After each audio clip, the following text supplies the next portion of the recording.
Coba bayangin deh, Anda lagi ngejar mimpi besar nih, perjalanan penting banget.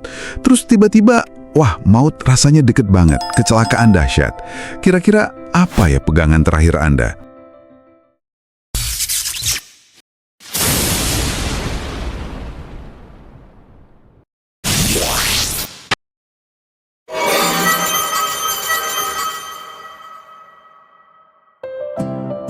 Assalamualaikum warahmatullahi wabarakatuh. Selamat datang lagi ya di pembahasan kita.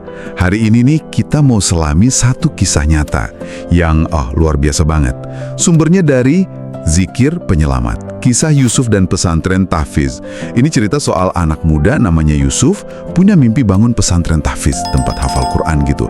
Dan gimana sebuah amalan, zikir ya, jadi penyelamatnya pas momen kritis banget. Yuk kita bedah bareng. Hikmahnya apa aja sih di balik pengalaman Yusuf ini? Iya, jadi ini kisah Yusuf, usianya ya akhir 20-an lah. Mimpinya mulia banget, bangun pesantren tahfiz di desanya. Tapi ya gitu, jalannya nggak gampang. Dia kerja keras, kumpulin dana, tapi ya ada aja keterbatasan duitnya. Terus ada juga omongan miring dari orang sekitar gitu. Wah, iya sih. Mimpi besar, tantangannya juga besar ya biasanya. Terus gimana tuh Yusuf, jaga semangatnya di tengah kesulitan gitu? Nah, pegangan utamanya itu zikir. Mengingat Allah ya, biasanya sih dia rutin setelah subuh. Buat dia itu bukan cuma rutinitas, tapi koneksi batin gitu. Sumber kekuatan, penenang dialah. Jadi itu baterai spiritualnya ya. Terus, ada titik terang dong ya dalam usahanya? Kesempatan gitu? Betul, betul. Datang kesempatan. Ada yayasan nih tertarik sama proposalnya. Wah, potensi dapat dana besar. Tapi ada syaratnya. Yusuf harus presentasi langsung di kota besar. Nah, ini artinya dia mesti jalan darat, malam-malam, lewat rute yang agak bahaya, perbukitan gitu. Waduh, berisiko juga ya? Iya. Ibunya juga udah wanti-wanti sebelum berangkat, hati-hati ya nak, jangan lupa zikirnya, gitu pesannya. Dan pesan itu benar-benar dipegang sama Yusuf. Di bus malam itu, sepanjang jalan, dia zikir aja terus dalam hati. Biar tenang, biar fokus katanya. Perjalanan yang penuh harapan ya, tapi ternyata menyimpan ujian terberatnya justru di situ ya. Nah, itu dia. Tiba-tiba, bruk, benturan keras banget, busnya tabrakan sama truk. Terus busnya oleng, terguling-guling, sampai akhirnya berhenti miring gitu di pinggir jurang. Aduh, suasananya langsung kacau banget. Astagfirullah. Jeritan, pecahan kaca di mana-mana, bau bensin, kacau pokoknya. Yusuf sendiri kelempar, badannya sakit semua. Di kondisi antara sadar nggak sadar gitu, dengan jurang di sampingnya, refleksnya cuma satu, zikir. La ilaha illallah, Allahu Akbar, subhanallah. Terus aja disebut. Bukan karena yakin selamat ya, tapi... Bukan karena itu.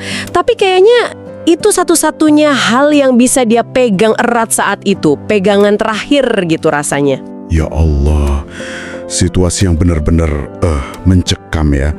Terus gimana kondisi Yusuf di tengah kekacauan itu?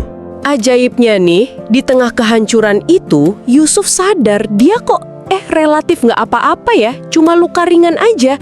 Padahal penumpang lain banyak yang parah, ada yang meninggal juga.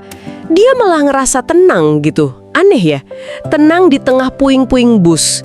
Terus dia lihat sekeliling, ada celah di atap bus yang robek. Wah, ada jalan keluar. Iya, dengan sisa tenaga dia coba merangkak keluar. Nah, pas udah di luar, di bawah langit malam, dia baru sadar.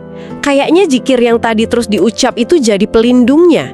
Itu yang bikin dia tenang pas panik-paniknya, kasih kekuatan buat gerak, dan entah gimana nunjukin jalan keluar pas bahaya banget gitu. Buat dia ini kayak pencerahan. Kekuatan zikir itu bisa di luar logika kita. Sulit dibayangin sih bisa tenang gitu. Luar biasa. Terus gimana lanjutannya? Setelah dia berhasil keluar? Ya, meskipun masih syok ya, Yusuf nggak diem aja. Dia langsung cari pertolongan, lari ke warung deket situ. Numpang telepon minta bantuan. Sambil nunggu tim SAR datang, dia malah balik lagi ke lokasi, coba nenangin korban lain yang masih kejebak.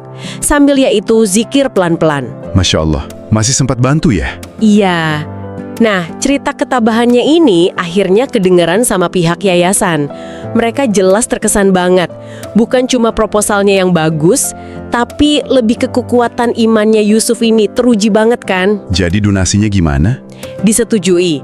Malah ditambahin sama donatur lain yang ikut terharu sama ceritanya. Setahun kemudian, akhirnya berdiri deh pesantren impiannya. Namanya Manarul Huda. Dan ya tentu aja, Yusuf ngajarin santri-santrinya soal kekuatan dzikir yang dia alami sendiri itu. Pengalaman langsung kan? Wah, kisah yang benar-benar menginspirasi ya. Jadi dari pengalaman Yusuf ini jelas banget ya, dzikir itu bukan sekedar kata-kata atau ritual biasa.